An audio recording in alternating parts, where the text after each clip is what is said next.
Hello, students.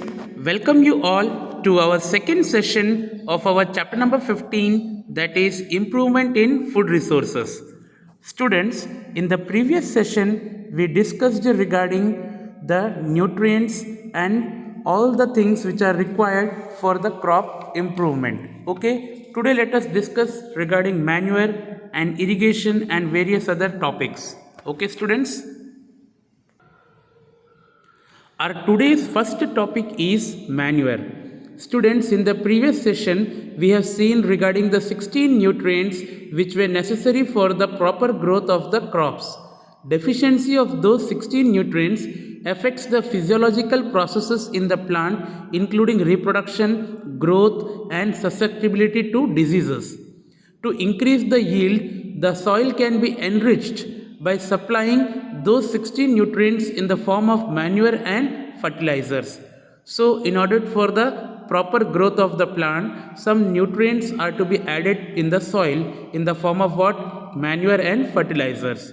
So, first let us discuss regarding manure.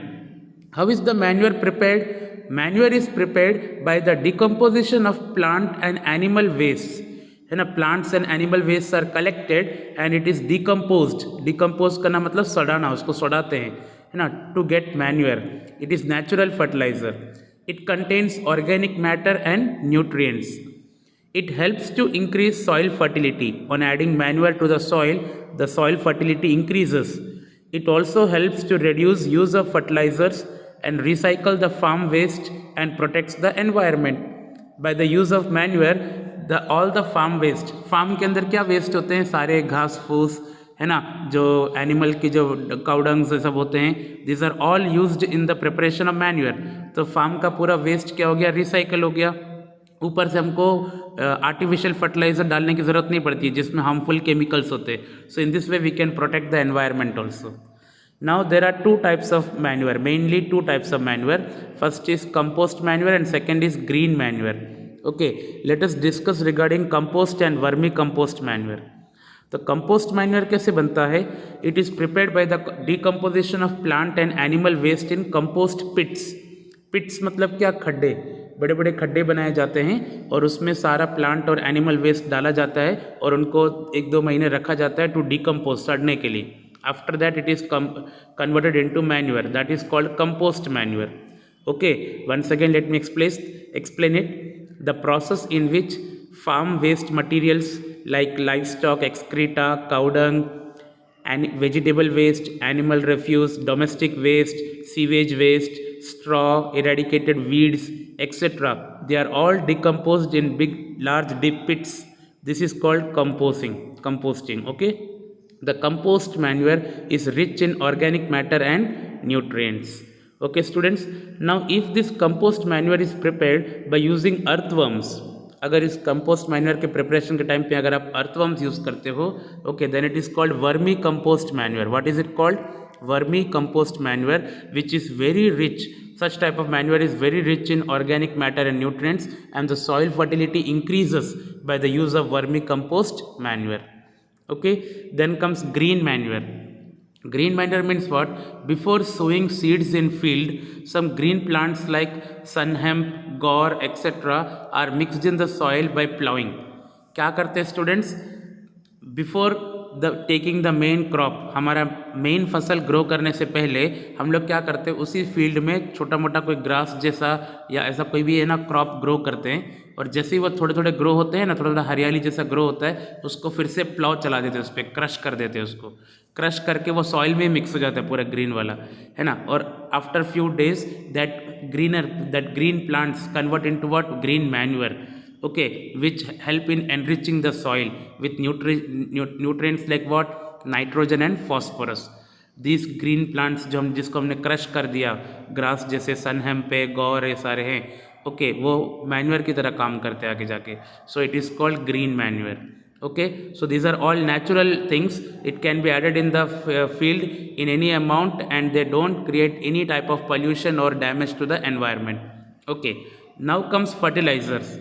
Some farmers have large quantity of land, बहुत बड़े बड़े ज़मीन होते हैं, तो only adding compost manure is not sufficient. They need quick crops. ज़्यादा crop उनको चाहिए होते हैं और ज़्यादा क्वांटिटी में, so they add fertilizers to the soil. Fertilizers are the chemical substances. They are made commercially. They supply nitrogen, phosphorus and potassium to the soil. ये सारे न्यूट्रिएंट्स सॉइल को प्रोवाइड करते हैं and help to increase crop yield. Soil में ये सारे nutrients जाएंगे तो प्लांट से न्यूट्रिएंट्स एब्जॉर्ब करेंगे and there is a large crop yield.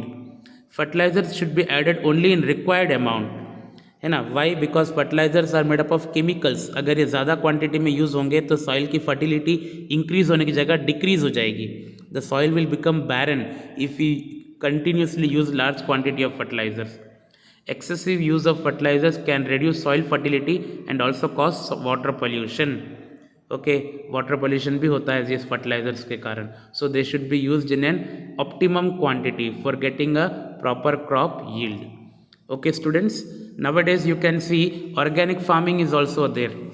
आप जानते हैं ना व्हाट इज़ ऑर्गेनिक फार्मिंग. आप ये बहुत सारा वर्ड सुनने को आता है जिसमें बहुत मिनिमम या फिर बिल्कुल भी केमिकल फर्टिलाइजर्स नहीं यूज़ होते हैं. No fertilisers, no pesticides, okay, nothing is used. Okay, only what is used, ये जो कंपोस्ट होता है, recycled farm waste, bio agents use करते हैं, बायो फर्टिलाइज़र बनाया जाता है, नीम लीव्स, टर्मरिक, ये सब यूज़ करते हैं फूड को स्टोर करने के लिए. ओके, तो इस तरह से जो क्रॉप प्रोडक्शन होता है that is called organic farming. That is used nowadays for getting a proper crop yield जिसमें कोई केमिकल्स नहीं हो. Okay students, now our next topic is irrigation. Irrigation means what? The supply of water to the crops is called irrigation. We all know that for the proper growth of crop ना, the crop should be watered regularly. Crop को regular interval पे पानी देते रहना चाहिए. That is called irrigation. Water is necessary for the proper growth of plants and helps to increase crop yield. Okay, different kinds of irrigation system are used to supply water to agricultural land. Since from ancient times अलग अलग irrigation system use करते हैं हम लोग to provide water to the crops.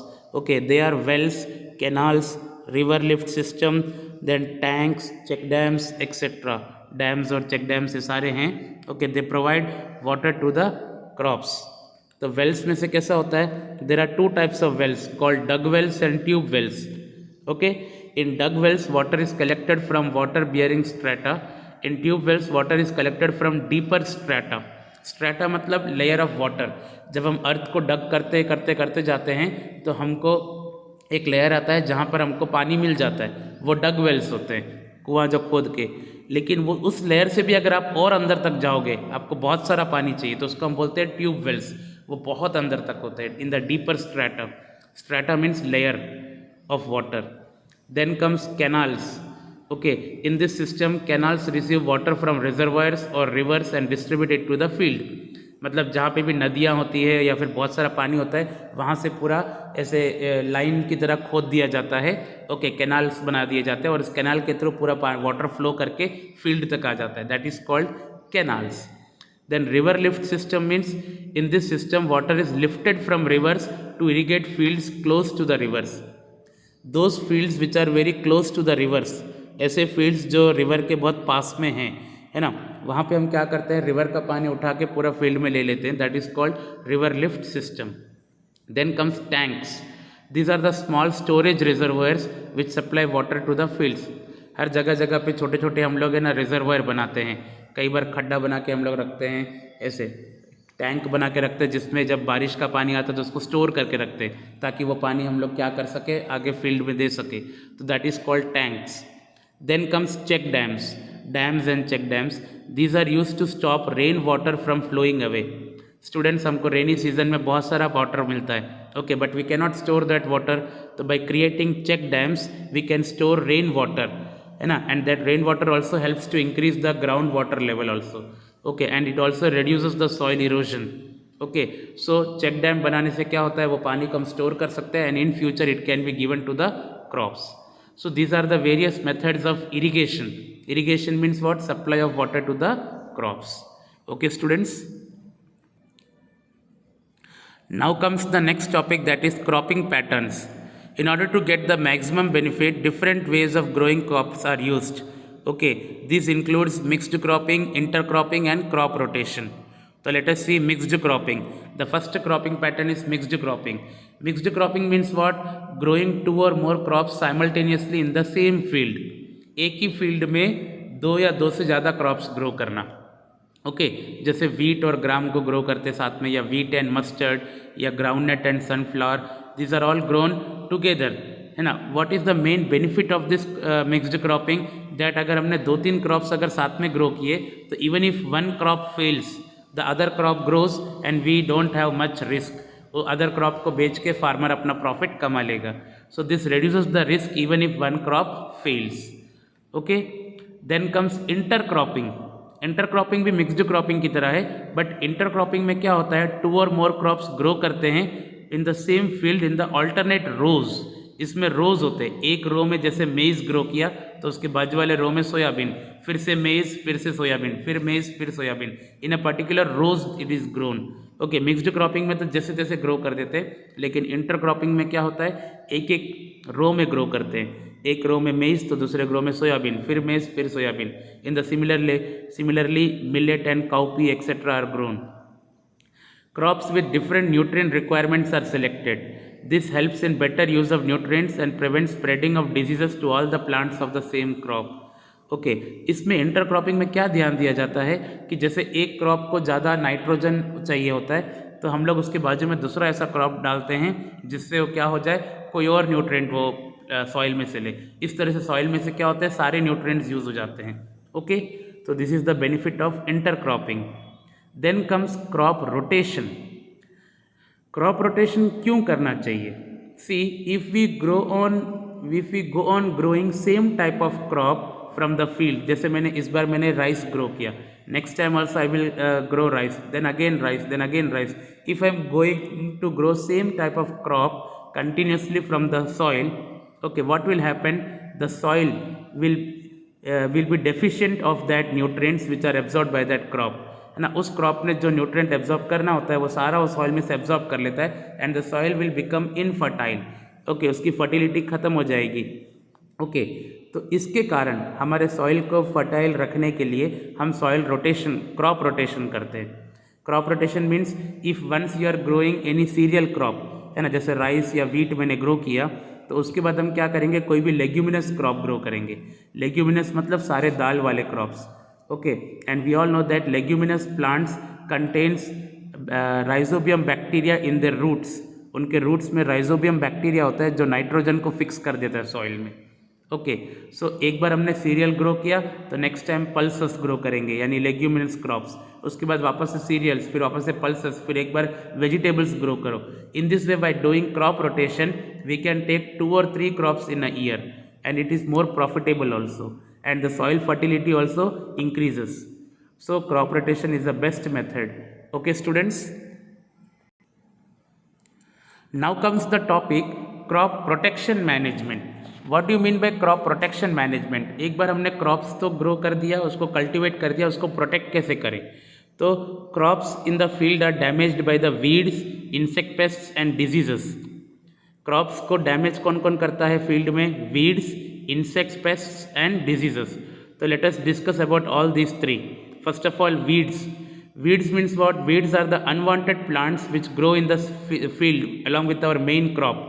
हम लोग ने अगर वीट का क्रॉप ग्रो कर रहे हैं लेकिन उसके आजू बाजू देखते हैं कोई बहुत सारा घास फूस या कांटे वांटे भी उग जाते हैं. दोज आर कॉल्ड वीड्स, है ना. Example xanthium, parthenium, cyperinus, rotundus etcetera. This are all examples of weeds. जो कांटे वाले प्लांट्स होते हैं, ग्रास होता है जो हमारे मेन क्रॉप के साथ उग जाता है, उसको हम वीड्स बोलते हैं. अब प्रॉब्लम क्या होता है वीड्स ग्रो होने से? What is the problem? They compete with the main crop for food, space and sunlight and the nutrients and hence the crop yield reduces. ये जो वीड्स, जो घास फूस और ये जो कांटे वाले प्लांट्स होते हैं ना, ये क्या करते हैं, ये सॉइल में से न्यूट्रिएंट्स यूज़ कर लेते हैं, सनलाइट ले लेते हैं, वाटर ले लेते हैं, फूड ले लेते हैं, स्पेस भी ले लेते हैं. तो हमारे मेन क्रॉप को ये सब कुछ नहीं मिलता है. इसके लिए हमारा क्रॉप प्रोडक्शन क्या हो जाता है? कम हो जाता है. So this weeds should be removed.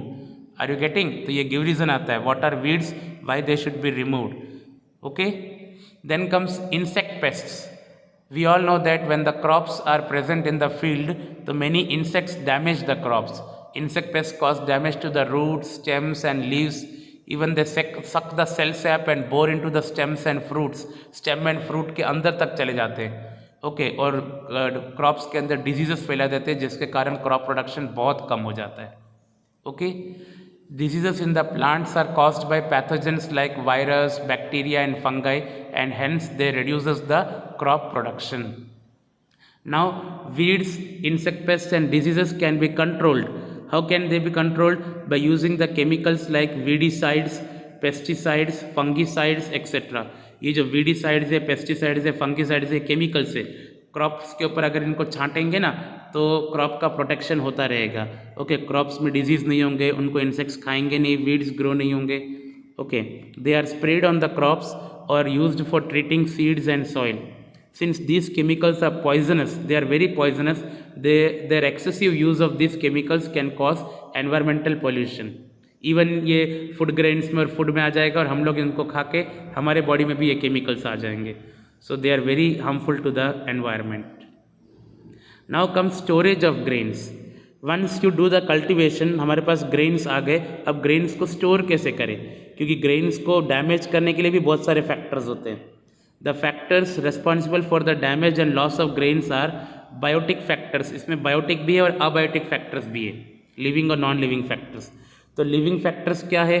Bacteria, fungi, insects, rodents etcetera. Rodents मतलब ऑल रैट्स और वो सारे जो होते हैं ना चूहे जो क्रॉप्स को खा जाते हैं, ग्रीन्स को। बैक्टीरिया है, फंगाई है, इंसेक्ट्स है, रॉडेंट्स है, they all can damage the grains. And abiotic factors, non living factors में क्या होता है? Moisture and temperature. जहाँ पे हम ग्रेन्स को स्टोर करते हैं अगर वहाँ पे मॉइस्चर ज़्यादा है, मॉइस्चर मतलब water vapour content, water content in the air अगर ज़्यादा होगा तो crops will absorb the moisture, और क्रॉप्स में अगर मॉइस्चर आ गया तो they will become damaged. Okay crops सड़ जाएंगे जल्दी से। Are you getting? सो जहाँ पे भी हम हमारे ग्रेन्स को स्टोर करते हैं that area should be cleaned and dried in sunlight to remove the moisture. उसको प्रॉपरली क्लीन करना होता है, सनलाइट में सुखाना होता है उसको, ताकि पूरा का पूरा मॉइस्चर रिमूव हो जाए। And the storage places are fumigated to kill pests. उस एरिया में ऐसे ऐसे केमिकल्स छिड़कते हैं जो पेस्ट्स को किल कर देते हैं, इंसेक्ट्स पेस्ट्स को। Okay then only you can store the food grains in such places. So by this we end our today's session, students. Today we started with the important topic of manure and fertilizer. Then we saw regarding irrigation and types of irrigation, various cropping patterns like mixed cropping, intercropping and crop rotation. Then we have seen crop protection management, in which we have studied regarding the weeds, insect pests and various diseases caused in the plants. And then we saw how to store the food grains. Okay students, so by this we have completed our plant section, है ना, agriculture section पूरा complete हो गया। Now we will start with the animal husbandry in the next session. Okay students, till then thank you.